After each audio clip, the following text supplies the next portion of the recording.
Holidays-nale, adu namma GT Holidays da. GT Holidays, South India's #1 travel brand. You know you are special when you're with GT Holidays.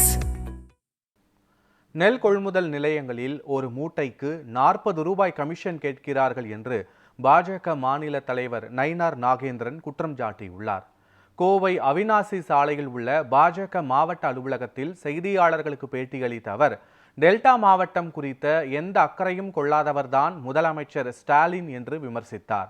அமைச்சர்களும் உண்மை பேசுவது கிடையாது என்ற அவர், வெகுஜன மக்கள் விரோத அரசாக திமுக அரசாங்கம் உள்ளதாக கூறினார்.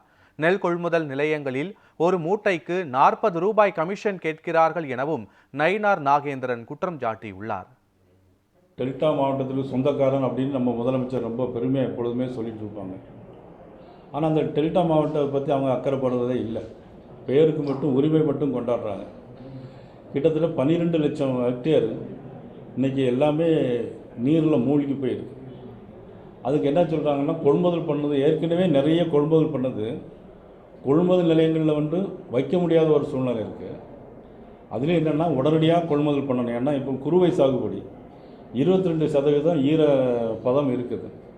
அது அப்படியே எடுத்தால் தான் அவங்களுக்கு அந்த விவசாயிகளுக்கு அதனுடைய லாபம் கிடைக்கும். அதில் பார்த்திங்கன்னா அதில் கொள்முதல் நிலையங்களில் பார்த்திங்கன்னா ஒரு மூட்டைக்கு 40 ரூபா கமிஷன் கேட்குறாங்க. அது வீடியோலெல்லாம் பரவலாக வைரல் ஆகிட்டு இருக்கு. ஒரு மூட்டைக்கு 40 ரூபா கமிஷன் கேட்குறாங்க.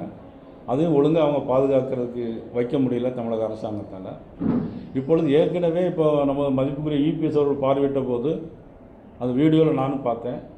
அதில் பார்த்திங்கன்னா அந்த பயிர் எல்லாமே மூழ்கி திருப்பி முளைச்சிருக்கு. அந்த விவசாயிகளுக்கு ஏற்கனவே பெருத்த நஷ்டம் ஏற்படும். அதில் ஏற்கனவே இவ்வளோ ஒரு கிட்டத்தட்ட அரசாங்கம் என்ன நிர்ணயம் பண்ணுதோ அதை விவசாயிகளுக்கு அவங்களுக்கு நஷ்ட ஈடாகவும் வழங்கணும்.